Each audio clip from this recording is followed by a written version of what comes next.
Writing implements earlier. Are you on to like, so we were talking about fountain pens and mechanical pencils. Are you on to anything else now? Or are you still kind of sticking with your favorites, Brandon? Yeah, no, I'm still using mechanical pencils when I'm using graphite and fountain pens, and like a gel needle point when I need to like write student notes or something on printer paper. Yeah. But yeah.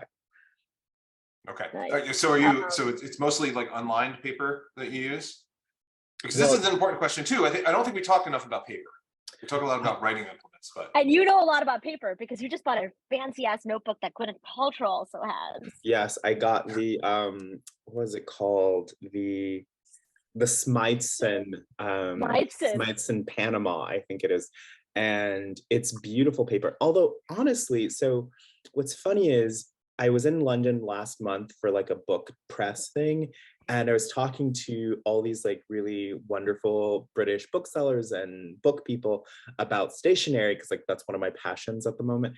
And they were like, you got to get onto the Smythson's thing. You got to get on it. Like it's such great paper. And one of them took out her itinerary, her diary, as they call it there. And she like let me touch the paper. And I was like, well, this is like really great.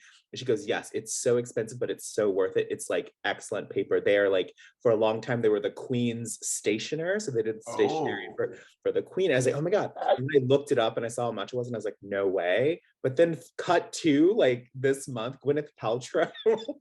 I was like, you know what? This is a sign. I wasn't ready then. I'm ready now. Yeah. So I ordered it, and it's really nice. It's honestly, it's like, honestly, it's kind of worth it. Unfortunately, I haven't taken the plunge to go with like British stationery yet, but I do avail myself of a lot of Japanese stationery, and so Japanese notebooks are top of the line if you need like to write with fountain pens. And before people showed up, I was telling Brendan and Matt that like I got my fountain pen and I was like, oh, I actually don't use like fountain pens to take notes. I usually mainly use pencils or like a ballpoint. So, what should I write? And so I had a new notebook specifically for fountain pens, and I just start writing, and I realized 10 pages and I'm like, oh, I'm writing fan fiction about a K-drama that I'm watching. Oh yeah. And now I have like 40 pages of fan fiction. It's amazing. It was so much fun. That's a lot of pages. That's a lot of pages. You should be proud. That's a lot. But it is really, I don't know, I can, maybe ask you this because you're a novelist, but isn't it sometimes a little bit more freeing to write on paper, put pen to paper, than typing on a laptop? Do you prefer one or the other when you're like trying to draft a new work? For me, drafting, what I find hard to do is drafting by hand. I actually find really difficult because it can be hard to sort of get in the flow. I much prefer taking notes by hand. So when it comes to taking notes, like at a lecture or taking notes on something I'm reading, 100% prefer to do that by hand. When I'm like writing fiction and drafting fiction, it has to be on the computer because I can type as fast as I can think. And so like the hand gets in the way. But when it comes to revision, it's gotta be on paper. I'm like, maybe it's just like having been raised in the 90s, but like I can delete so easily by hand, and it's hard to see if it's on the computer, because when it's on the computer, it like looks like a complete thing. It's like hard to see the individual sentences sometimes, but yeah. And so I'm a bit of a hybrid user. But that is a good tip. I think I'm gonna do that. I think I'm gonna like, when I finish this chapter, I think I'm gonna print it out and revise that way. Oh yeah. I've never done that. I use track changes, but now this is better because I hate track changes so much. Track changes is my big tip for track changes. Something that I do is you can print just the comments and the edits. So something I do is I will print just a document that is just like the changes, so that I have like a paper document, like a checklist to like go through and like make the changes on the computer, because otherwise I get lost in the sauce so easily. So yeah, I print the document that is just the track changes, because otherwise it's impossible. Like I find it hard because I'm like, often I'm dealing with like 2,000 edits that my editor has made in a novel. And I just find that impossible. So I print out a paper document of just the changes so I can like check it off as I go. Yeah. This is what a terrible brown noser I am. But when I'm dealing with track changes from an editor, is that I often just go accept. Not always, but but it's just like, oh yeah, that is better. This is one of the things I've learned, like having one trade book kind of out in the world and actually having an editor, is that I never thought I wanted an editor, and now there's nothing I want more than somebody to edit me, because they make things so much better. So the best experience in my life was the few times I have like maybe 5 things I've written for like public outlets, and each time, when you're a freelancer, they have the person editing that piece, so they will go through like 2 rounds of edits, and like by the time it's the final piece, I'm like, damn, I'm a really good writer. Like, wow, it's really fun. I praise be editors. We should probably introduce Brandon. Sorry. Oh yeah. Yeah. Drinking with Historians, Matt, Varsha. We're so grateful to welcome our guest this week, Brandon Taylor, writer, essayist, novelist, and editor as well. So I'm sucking up to you as well. I mean, that was probably transparent, but there you are. But anyway, a new novel called The Late Americans coming out very soon. Also the author of the collection of short stories Filthy Animals and the novel Real Life, which came out several years ago as well. But also a huge history nerd, really a wonderful Twitter presence, and also a gamer. And so I'd love to talk to you about all those things, but we'll see what we can kind of get to. Before we do that, we do have to ask you first, Brandon, what are you drinking tonight? Oh, I'm such a nerd. I am returning to the Devil's Brew, so I'm having caffeine, but this time in the form of tea. It's a cinnamon chai, and it is so good and so toasty on this weirdly chilly day in New York. Yeah, nice. Like even in Virginia, it's very cold and rainy here. So I'm warming up with a different thing, which is bourbon, which is a nice Woodford Reserve Double Oaked, which is my kind of go-to bourbon around here, and it's delightful. What about you, Varsha? I got a new bottle today. There's this whiskey shop in San Francisco. I was there with a friend, and so I went to this whiskey shop, and like I was Irish, and so like I was like, oh, I pull out my whiskey spreadsheet, and I was like, listen, I'd like a peated Scotch, or like some other scotches in general. And he recommends this one, and I'm like, oh, this looks good. It's the Aberfeldy 16. I have the Aberfeldy 12. It's a Highland Scotch, and this one is very like, it's not peated at all. It tastes like if you drink it, it tastes like you're having a little bit of candy and like maybe like a latte. But also it's a signature Scotch, and it's amazing. And then if I end up finishing this, which I won't, this is the real get. I got this at the store too. It's called I don't know if I can pronounce it, Benriach. And it's their peated cask strength.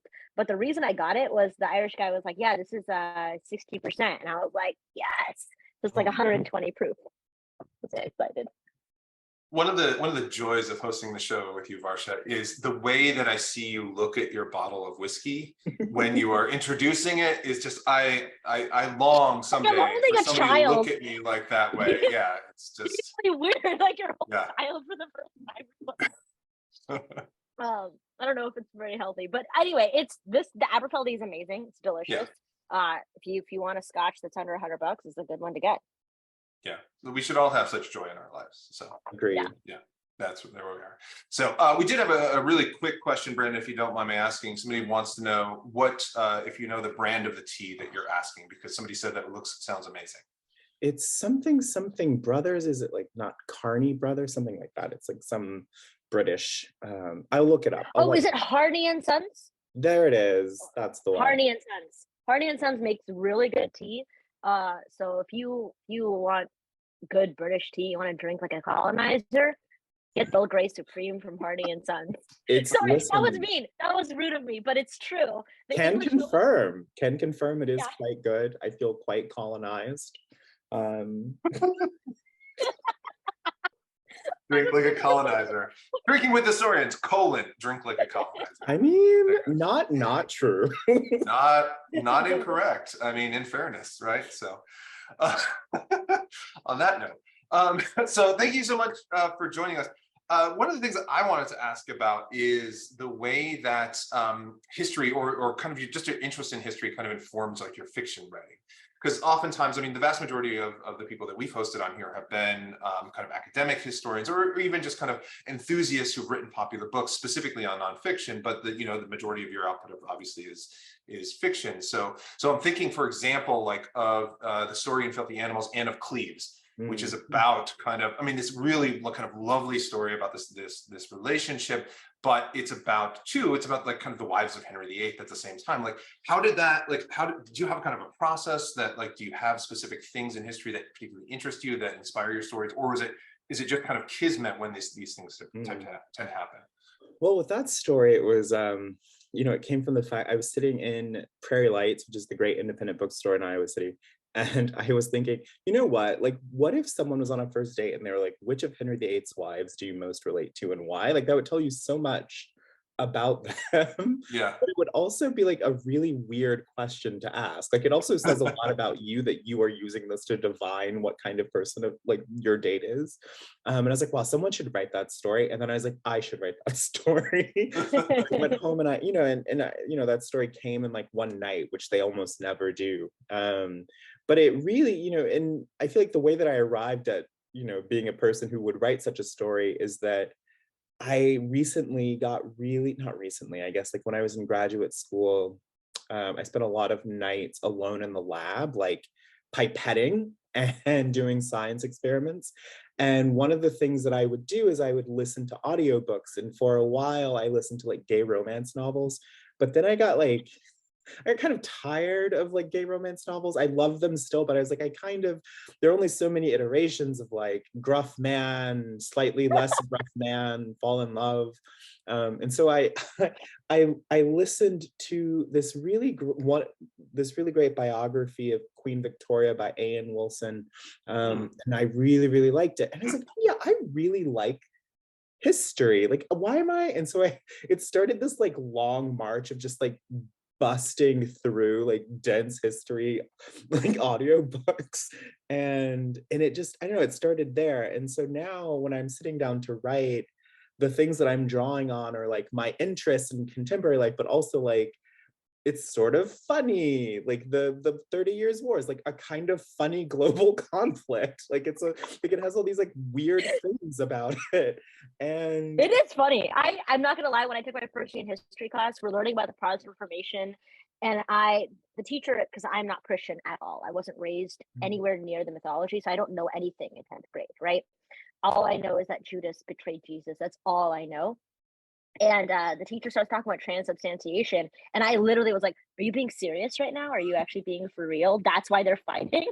And was that and the fact that the Lutherans and the Calvinists are like duking it out over like whether or not like Jesus is like actually present like at all the places at once, like that's like a funny thing to base a religious schism or like and so as I'm writing, I know there's more things, but that's a funny thing to be a main issue.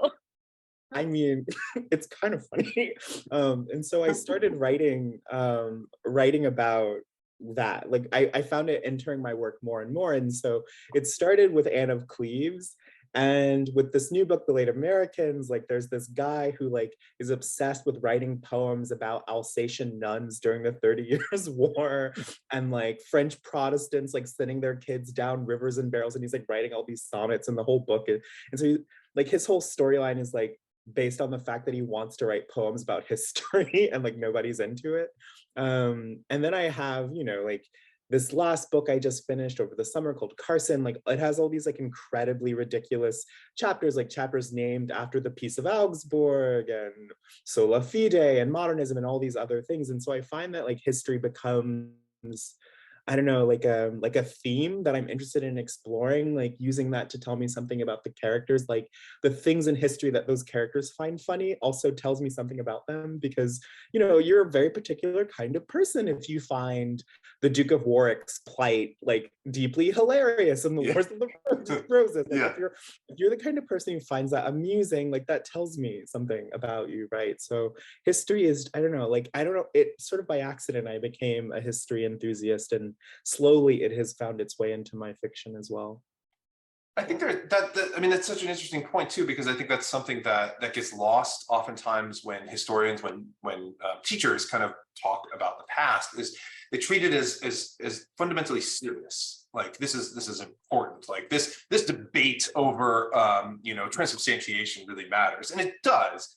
But at the same time, like it is a deeply weird thing and is a deeply interesting thing, and like we can put fun into that, either in even just if it's just a matter of as a way of an entry point for people who are kind of unfamiliar, and I think like you're kind of talking about that now is just like the ridiculousness of they're debating whether their god is in a bread. Like I mean, which is what it is. Like that's what it is, right? Like that's a weird thing, right? Like, so sorry, Varsha. I love that. Is God a hot pocket? they're serving calzones at the church. You're just like, is God in here? Anyway, the reason I really like that funny thing is, so I'm teaching this semester, I'm teaching US foreign policy, and US foreign policy, it gets real depressing, especially around post-World War II, Cold War stuff, because it's like, America does a lot of messed up things, and I'm teaching at Berkeley, so all my students know about all the messed up things, and it's it's a lot of fun to teach because they're so, but also when we're going over things that are like just funny things, it's important to bring up how funny it is. And I think a good example is I showed my students the commercial for the show that's coming on May 1st, The Plumbers on HBO Max. It's all about the plumbers that executed the Watergate, burglary under Nixon. And it's a comedy. And I'm genuinely like, I showed it to my friends and I was like, this is going to be amazing. And they're like, yeah, we're going to watch it too. And I was like, I know, because you wouldn't think, decades ago, the whole country is like, subsumed in this scandal, freaking out about how the president's a criminal, that like decades later, this is going to be the most fun, this is going to be the funniest that's ever happened in US history. And it is. It's genuinely ridiculous. It's amazing. But that's one of the best ways, that's the fun thing that I like about when history shows up in fiction. Because, for example, when you read like Hilary Mantel's novels, they're really serious, but at the same time, for me, it's a little bit funny because I'm like, it's so cool that this novelist is obsessed with like this period in history. Oh yeah, or like even the other way around, when so-called popular historians like borrow the tools of fiction to sort of like write about these things. And like I really love, I recently had a deep War of the Roses phase like a couple summers ago, and I was reading like Alison Weir and Dan Jones at the same time, and like they have such different strategies for writing about that period and writing about history in general. And like they're both sort of borrowing what feel like deeply like narrative and novelistic impulses. And I had this tweet a couple months ago, I guess now, where I was like, I love that part of histories where they like open up on like one night when everything changes. It's like, yeah, tell me all about that. Yeah, let's go into that tavern. Yeah, let's like have them talking. Like, who are these mysterious people? Like, I love it so much. And the thing is, like, if that were in a novel, it would be a prologue and I would skip it. But when it's a history, I'm like, yeah, let's hang out with this mysterious man whose role won't be illuminated for another 500 pages. Yeah, I want to know everything about this. That's right.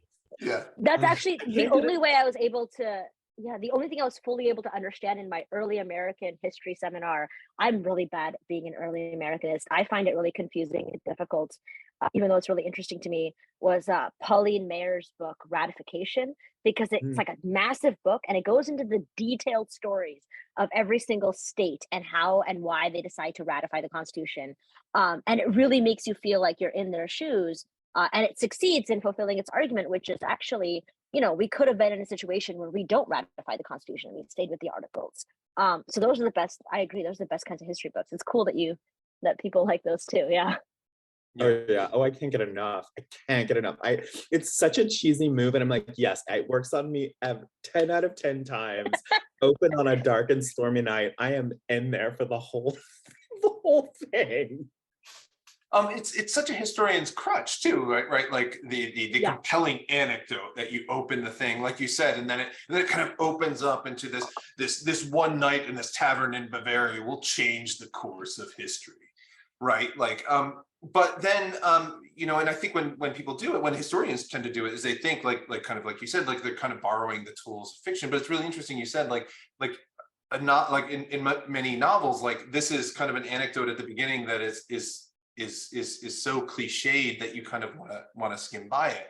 So like, how do you kind of think about that kind of difference, right? Because it's a very similar narrative structure. You're trying to ultimately, you know, tell a story, for better or for worse. But like, so what distinguishes that, you know, in when you're trying to do fiction as opposed to history? Do you think, like, what makes one compelling? What makes one cliched?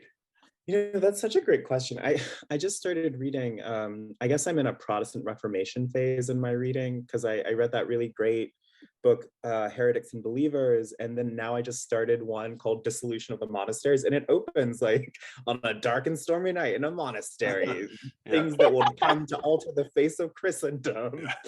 And I'm reading it and I'm just like, and now I'm like deeply aware that the trope is working on me. I'm like, oh yeah, this is like so tropey, but also what happened next? Like, tell me more. Yeah. And I think part of it is, at least for me in like reading the history, I'm like settling into like a master storyteller's hands, and they're about to tell me something that I don't know. And so even though I'm aware it's a trope, there's enough novelty there that it's like, and then what happened? And like, I guess like ostensibly when you're reading a history, even though it's as much a constructed narrative as any other kind of like narrative, you know, there's this sense of like, well, this happened, like there was such a monastery somewhere maybe, and there were such people in it on this particular night, we guess. And so there's a feeling of it being like a real thing that happened. Whereas in fiction, sometimes, I don't know, in fiction, it feels a little cheesy. It's like you had everything to invent and you like chose this like well-trod path. And so I don't know, but there are people who religiously read prologues. I'm just not one of them. Also, prologues in fiction, at least in certain kinds of prologues, there's a lot of like cloaks and shadow billowing. Even if it's like a modern thriller, it'll be like a man approaches a room and it's dark and he's got a gun. Like, I don't know, it just I think it always ends up feeling extraneous to the pulse of the story. Whereas with these history books, it's like kind of, I mean, you turn the page and it's like chapter 1 and it still kind of sounds like that, I guess. I don't know. Yeah. Just You mentioned that. Oh, go ahead. no, please go ahead. No. I was just saying, you mentioned earlier on that you liked, that you started by reading like a lot of romance novels, specifically gay romance novels. I have unabashedly read a lot of sports romance novels that are also gay. And I think that the reason that all this work on me is because I know absolutely nothing about hockey. So I will 100% read a 300-page novel to hockey players falling in love. 100%. Perfect. Love it. I think it has to be that the author has to sort of offer something new to the reader.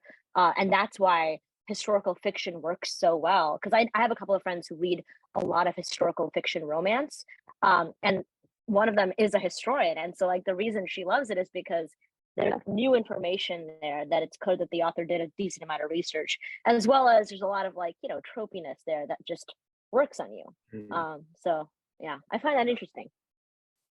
You know, that's an interesting point too. And I guess the question is both for Varsha and for Brandon is, do you find like reading outside of your area, I mean, does that seem to help with the kind of the work that you're doing? And I ask this because like I read a lot of fiction, I read a lot of kind of popular nonfiction that's not in medieval studies, which is, you know, my research area, but like kind of outside of that. American Civil War, modern American politics, early modern stuff, ancient stuff, but just like, you know, kind of around different things. But I found that like that's really helped in my writing process as well. But at the same time, like I have so many colleagues that I talk to who just like, I just don't have time to read. I don't read anything except kind of work things, which I don't really understand. But like so I mean, like what do you guys think? Like, I mean, is that a useful thing to kind of read that widely, or is it a waste of time? Well, I mean, I think it depends on what one means by like a waste of time. I remember being in academia when I was a grad student in science, and like I would be like, oh yeah, I'm reading Proust this weekend, and they'd be like, why? What are you doing? That's not a scholarly article. What are you doing? Yeah. And now the way that it manifests is I read a lot of I write contemporary fiction, but I read a lot of 19th century fiction. I'm reading a lot of Zola at the moment and a lot of Henry James and stuff like that. But then sort of more broadly, when I look at like the books I read most, it is like like history for popular audiences, I think, is like my most read genre of the last 10 years. And I mean, and this was never more clear to me than recently. I was on a date with a gentleman and we had gone to a bookstore and we were in the history section and I was like, oh, that book on the Romanovs is like really, really good, but like that book on the Romanovs is not very good. But that's the good Napoleon biography. You know the good shit. Yeah. He's like, you say that as though you have read multiple Napoleon biographies. I was like, well, like just like the main two, like just like this is like the and then I was like, oh, like I am a person who has read not one, but like 3 books on the Protestant Reformation. Yeah. I was like, oh my God, I need like a cover hobby that I can use to pretend that I'm a normal person, I guess. But I love reading history, and because to me it like gives me stuff to think about, and it gives my characters stuff to think about, and it makes the fiction better because I feel like I'm able to write characters that are informed not just by like my own received ideas about how the world is, but like a sense of the world that is informed by like actual like actual information. Oh, that's beautiful because it makes the characters more well-rounded.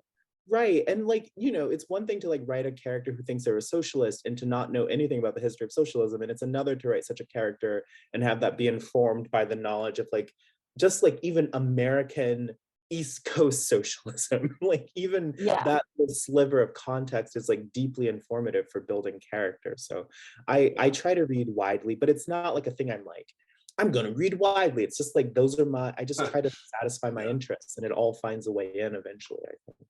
Yeah. For me, I think it's a definite like necessity for me to read more widely than I even do right now, especially if you're trying to write. I'm partially an environmental historian, not like officially one.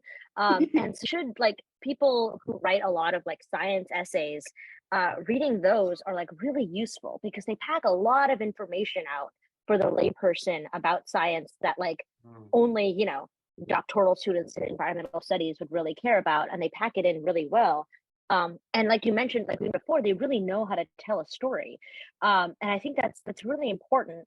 And I also have the similar problem where, if I'm in a bookstore and I see like, surprisingly, there is a lot of water history for the lay public. I didn't realize there was, but there is. And I'm like, oh, this is the good book. And like, this is kind of like that. This is a must read. And they're like, you say that, and this is like before they realize I'm interested of damn. So like, you say that if you've read all these. I'm like, yeah, I have though. It's bad, but I have. They're fun. It's a problem. I think the issue for me though, it's not just a problem in like when I go to like, because I have done it where like I've gone to a whiskey store with a friend, or we're like trying to figure out what to watch on Netflix with a friend. And I'll just be like, oh yeah, I've seen that, or I've drank this bottle, I've drank that bottle. And I'm just like, well, I seem like I'm doing everything except writing my dissertation. But I think it's important, like you said, to be a well-rounded person. This is every graduate student, Varsha. Like, I mean, that's the dirty little secret is everybody just kind of does everything else except write their dissertation or write that article or that book or whatever, right? So, well, like I read 5 books on the Romanovs instead of doing my PhD research. So like we are all.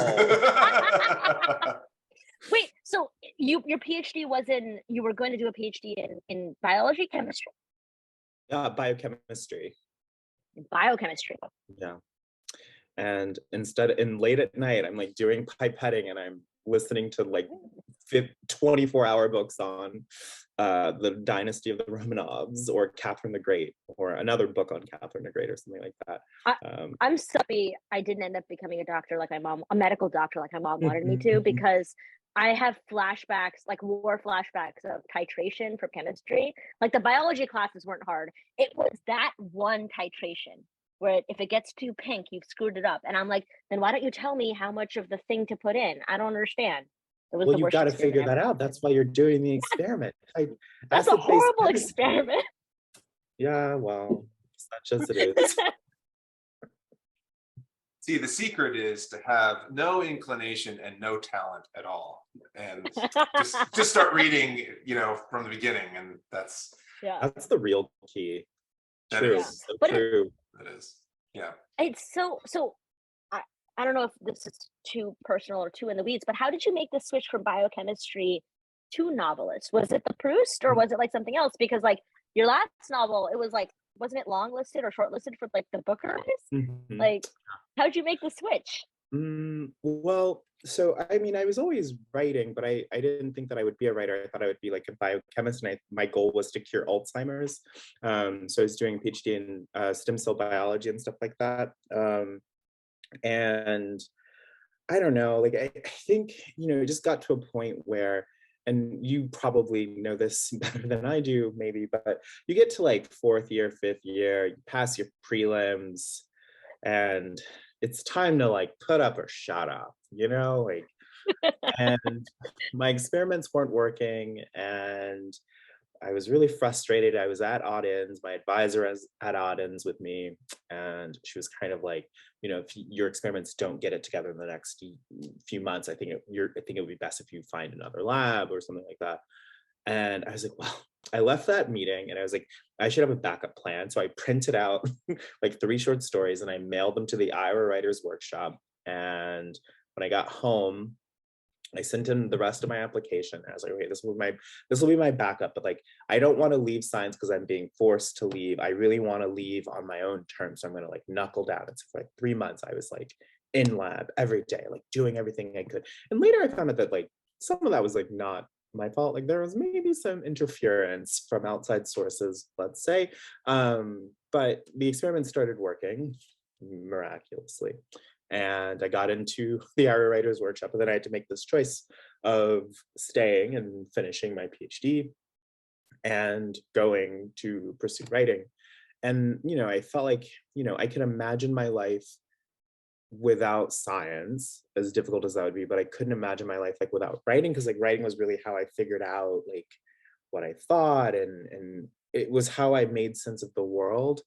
And I needed it. And so I was like, well, I guess I'm going to go do writing, I guess. And then it worked out great because very quickly, got a book deal, and the book came out, and everything was great, and everything was all roses and rainbows. But yeah, and so it was one of those rare moments in life where you have to choose between 2 things. And so seldom does life demand that kind of clarity of you.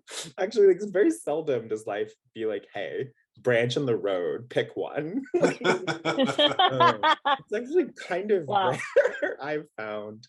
But yeah, so I picked it because I couldn't imagine not writing. And so that's how I ended up writing austere domestic gay fiction. With a historical bent. With a I mean, increasingly historical bent. I mean, who doesn't want to write poems about Alsatian nuns in the 30 Years War? That's the thing. I was sitting in my room and I was like, what kind of poem should this guy write? I'm like, if I were a poet, I'd write about Alsatian nuns. Let's do it. Let's go for it. Let's go for it. Because I was reading a lot about the revocation of the Edict of Nantes with the Edict of Fontainebleau when Louis XIV, I guess it was like, no, actually Protestants, turns out you're not okay. Leave. I think it was something like 1 million people left France or something. It was horrifying. And it was caused all this chaos and all this bedlam, and it was so horrible. They would like go to farms and like take children from their parents. And if the parents resisted, they would like burn the homes with the families still in it. It was really, really horrible. And I was like, that is a really terrible history. Shame my character should write poems about it. That's what he's gonna write poems inspired by this like history that nobody really knows about. Like, it's a weird thing not to know about, because it was actually one of the most horrifying moments in like Western history, and it accounts for like why essentially like why French cabinetry like spread to the rest of Europe, right? It is because the Protestants left. under the Catholic persecution. So it was really quite horrible. I was like, yeah, I'm going to use this in a novel about poets in 2018. But but this is a really fascinating kind of point too, is that, I think that historians, professional historians, or even kind of, people who are just enthusiasts and kind of read a lot of history or write pop history or something like that, they think that they're the main kind of conduit by which people learn about history. But oftentimes fiction is one of those things, because somebody's going to read about that and be like, what the hell is he talking about? And then they're going to, Google something, they're going to find another book, and they're going to learn about, the revocation of the Edict of Nantes, which isn't like a big thing. I'm thinking about this as kind of a totally different kind of situation, or a somewhat different situation, right? When the show Watchmen came out, and like the people finally learned about the Tulsa race riots, right? This was something that, American historians had kind of talked about, but like the general population had no idea actually had ever happened. And here we are. So, that's a mode of history, I think, as well, right? The person that you're writing about is not a real human being, but the thing that they're writing poems about are, right? And so that person can have read an actual historical book that somebody else can find and they can kind of learn about, right? Right. Well, I had a very similar experience with that recently, where Graham Greene wrote a novel about the conflict between like the Mexican government and the clergy, like the Catholic Power and the Glory. Right. And I was like watching a documentary on Graham Greene, and like they were talking about that novel, and I was like, excuse me, there was a what now in Mexico? Like there was a what? And I like went to Wikipedia, I paused the documentary, like went to Wikipedia and spent 3 hours reading about this war. And I'm like, oh my. And then thinking like, oh, this explains so many pop culture images. So for example, in the TV show King of the Hill, Hank Hill is like this Texan everyman who has this wife, Peggy Hill. And Peggy Hill is always watching these soap operas, which are all about, and in these soap operas, there's always a moment where there's like a pastor, like a Catholic priest with a gun in a like dilapidated church, and like there are always soldiers who like come and kick down the door, and he like takes out a gun and like shoots it. And I never stopped to think about the tension between like, the clergy and like the paramilitary until I learned about that. And then I was like, oh, this explains all those inside jokes on King of the Hill. You're blowing my mind right now, because I've seen those scenes in King of the Hill. My example was going to be very like, banal, because basically I don't know if people saw this TV show, it wasn't a great TV show. It was called Hunters. It came out in 2020 with Logan Lerman and Al Pacino. It was about these Nazi hunters, and they're hunting Nazis who like survived the Reich, or the Third Reich. And it's like this, but the main part about the story is the reason that I think it's an interesting, TV show for people to watch is it mentions Operation Paperclip, and not a lot of Americans know about Operation Paperclip. The idea of like the U.S. literally like relocating German scientists, and it's the same thing if you watch Lovecraft Country, which came out a while ago. Yeah. And Lovecraft Country, when that show came out, everyone was like, "Wait, sundown towns are a thing?" And I'm like, "Yeah, man, that's what Oregon is." Yeah, it was. Yeah. It was really eye-opening. I was also teaching U.S. history that semester too when that show came out, and my students were like amazed. So Yeah. Yeah. So changing topics just slightly, but kind of staying on the same idea, is that I know, again, like through Twitter, that you're a gamer, right? And have played, for example, like Crusader Kings 3 and other things as well. Like, and then another kind of venue by which people actually learn about the past. When Bright Ages came out, David and I did a live stream with Paradox, right, about kind of Crusader Kings 3, and like it was really interesting the questions that we would get, and because the game is so historic, that game in particular is so historically informed, but people who play, like, it's really interesting how they kind of, for lack of a better term, kind of hyperlink as they're playing. Like they'll talk about, like, they'll play as a specific historical ruler, but they'll do a lot of reading in order to kind of find out about it as well. So I'm curious too, like, has that been your experience or something similar? And do you tend to play kind of historically set games, or are your interests a little bit more wide ranging? Oh no, I'm like fully in the sandbox game. Before that, I played Medieval 2 Total War. Oh yeah. That was my other big one. And I got really into reading the after action reports on the forums, which is where all the role play of that game happened. And that's how I actually found my way to Crusader Kings, was because they're like, if you love the after action reports of Medieval 2 Total War and you are tired of turn-based, go to Crusader Kings. And I played Crusader Kings 1, Crusader Kings 2, Crusader Kings 3. I'm deep in there. And I remember, as a matter of fact, I remember when, I think it was in Crusader Kings 2, where they introduced the fact that for certain people, they had links to the wiki that you could in game click on the wiki, like so Matilda of Tuscany, Eleanor of Aquitaine. Characters like that would sort of take you out, like William the Conqueror, when you would go to their wiki and read. And that was a lot of fun. I love reading about certain characters, and also like reading about like certain nation states and then like trying to role play them, like trying to recreate the Angevin Empire, and stuff like that. And so those games, I'm like, I was, as a matter of fact, just playing it earlier today. And I can't get enough. I can't get enough. Can't wait for tours and tourneys to come out. It's gonna be an iconic DLC, but I love those games. But also like, that's when I was like first introduced to like the medieval bros who are just like a little too into the Crusades, and I'm like, I can't. Like, and that's when I first met the people who were saying Deus Vult like a little non-ironically, and I was like, oh no, like we are playing this game for very different reasons. Yeah, you and I are getting very different things out of this experience. Yeah. Well, yes. Yeah. The people who, for example, were not pleased when they introduced India into the CK3 context. Yeah. Oof. So like I never played video games growing up, but the one thing that I did see my brother play a lot of that frustrated me to no end, especially in college, was Call of Duty.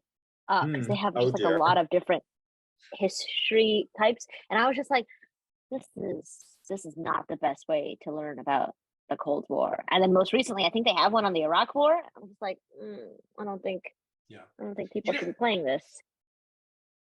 It's really so weird. I find it interesting that like the medieval different than like the American history ones. There's also Assassin's Creed, and there's an Assassin's Creed one that about like the French Revolution, I think. So apparently that was good. I don't know. Yeah, I mean, I think it's it's very interesting because when I've asked students how they found out about like medieval studies courses or even kind of general history courses, is that a lot of the way in is through video games, is that they've played these types of things. And certainly like, I mean, like the thing about Call of Duty versus like Crusader Kings things, they're different types of games. I mean, there's kind of a first-person shooter and then kind of a turn-based strategy game, and I think those tend to attract different constituencies. But the historical based ones, like some of those I think are very interesting in that they have particular takes on historical events. So like the Assassin's Creed series through Ubisoft, for example, like I've done a little bit of work on these guys, and like Ubisoft hires actual historians as consultants in a lot of their games, so that but they have particular takes, because they have to create, sort of a branching, but still kind of a narrative. There's a really interesting one because they got into trouble with the French government about their French Revolution one, because it was a really conservative reading of the meaning of the French Revolution, which was a little bit more sympathetic to the royals than the modern French government would like. So yeah, like that's a little bit of an understatement, but that's fine. That's another story. But anyway, I think that what's really neat is that those students will play that game and then they may take a course and they may look for a book or something like that about that. And so that's the entry point there, which I think is really, really weird and interesting in that way. So. Oh yeah, I think we do that's have. How No, I was going to say that's how I ended up reading about the Medici, I think, is like, well, I took like an early modern history class, which is enough to Medici pill you, but then I played Assassin's Creed and I was like, oh yeah, I remember these guys from class, and then 5 books deep on the Medici rabbit hole later. Nice. There was an interesting question, because you mentioned a lot of different historical periods that interest you. One of the audience members sort of asked, are you more inspired by the women in history, the women in the stories that you read, the histories you read, or or men, or by particular men? Is there like a difference that you sort of see in female actors versus male actors when you read about them? Because you mentioned the Medici versus like Anne of Cleves or the wives of Henry Tudor. Right.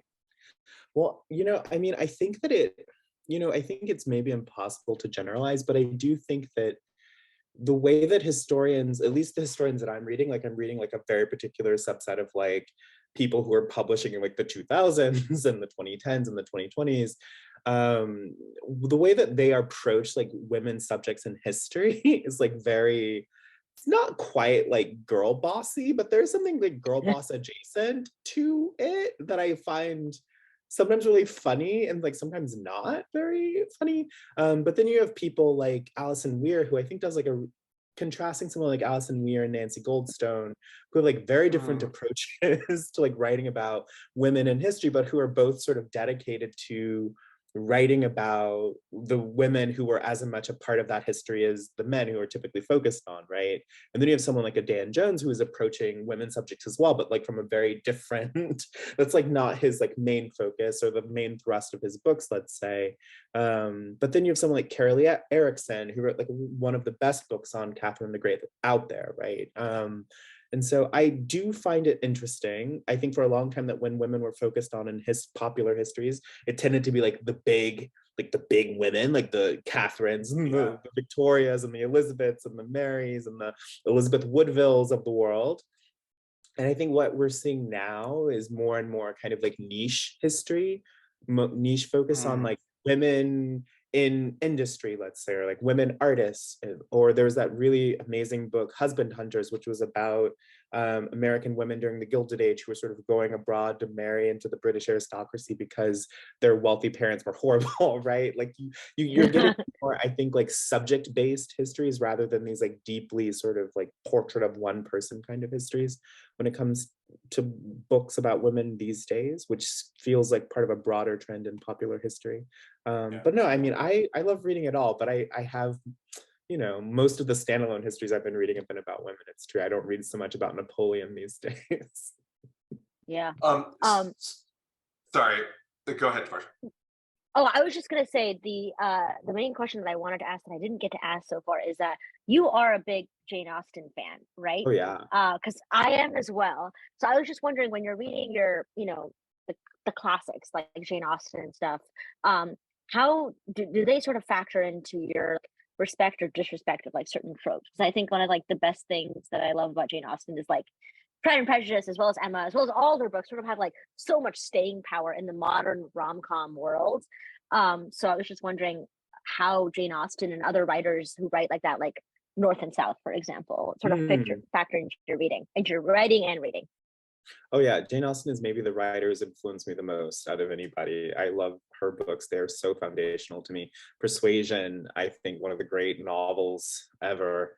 Love North and South. Love all of those writers. Love Edith Wharton also. And so I love Austen. Austen, is one of those writers I had to read a few times to really understand. And part of that was because her time period didn't have the most resonance with like the life of a queer Black boy on a farm in rural Alabama in the 1990s. Didn't really resonate as much.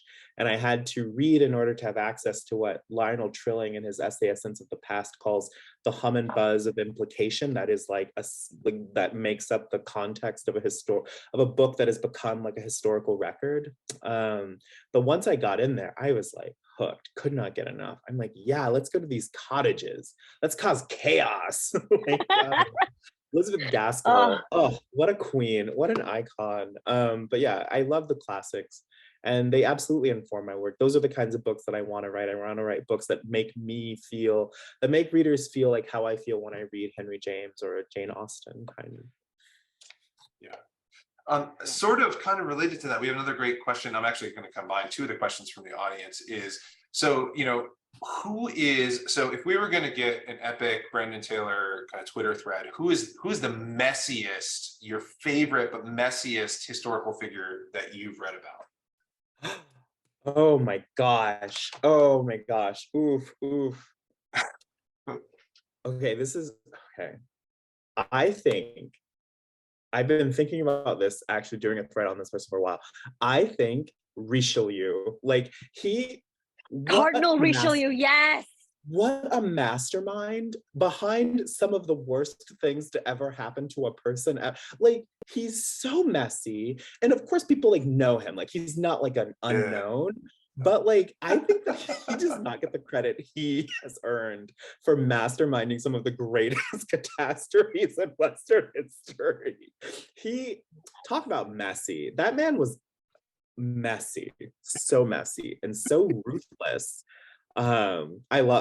He is he is a bad man. He is a bad man. And I think that, so I would do a thread about him in a heart. Oh my gosh, please, Richelieu. Like, he's so messy. I think we're due for like a new English biography of him, actually, because his impact.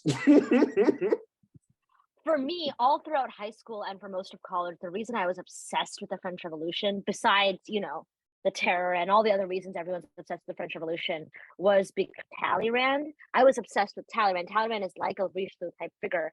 And this man, like, they literally called him like a cat with like 9 lives, because the dude just like managed to get through so many different like regimes in France. Like, pre-French Revolution, French Revolution, Napoleon, and then post like Napoleon. Oh man, the man went through everything. But Richelieu is even more messy than him. Oh, respect. Love it. Oh, it's just so slippery, so slippery. Like, he's like He's the 7 Rasputin of bikinis in a France. trench coat. Oh my gosh. Yeah. Oh, what a horrible man. Iconic. Love it. Yeah, but better than Rasputin. I mean, Rasputin, ends up dead. Richelieu does not end up dead in that way. So Yeah, well, that's because he's so. What happened to Rasputin would never happen to Richelieu. Like, can you imagine? No. Yeah. Yeah. Never in a million years, right? Like, yeah, absolutely. Richelieu knows what he's doing. I think that's the reason I was so invested in European history, because as a citizen of in the post-colonial realm, as an Indian American immigrant, I just I didn't relate to these people at all, but I was just genuinely fascinated with what they would do with so much power. And so I was obsessed with European history because of that. Because I would just be like, damn, I remember my AP class. It was the first time we learned about the Opium Wars. And I remember saying out loud to the rest of the class, being like, that's a good strategy though. Like, you want to colonize the whole country, get them high on drugs. And the teacher is her mouth is agape. She's like, what the hell did you just say? You can't say that. Look, I mean, points are made. Points are made. Yeah, exactly. Points are made. And that's how I feel they use power. And Richelieu is so important because of that. That's why he's so messy. Yeah. Richelieu is like the epitome of that meme. He can't keep getting away with it. Yeah. Oh, love him. What a disaster queen. Yeah. Just an absolute agent of chaos. Yeah. Yeah. So, yeah. All right. Unfortunately, I think we are running out of time. Thank you so much, Brandon, for joining us. This has been an absolute delight. Thank you to all of our audience for joining us tonight. And we'll be back in just a couple of weeks. Our guest in just a couple of weeks will be Jamel Bowie, who's a columnist for the New York Times. And so we're very excited about that. But again, let me thank Brandon. The Late Americans is out when? May 23rd. May 23rd. So just about a little over a month here. So pre-order now. And until then, thank you everyone for joining us. And let me simply say cheers. Cheers. Cheers. Bye, guys.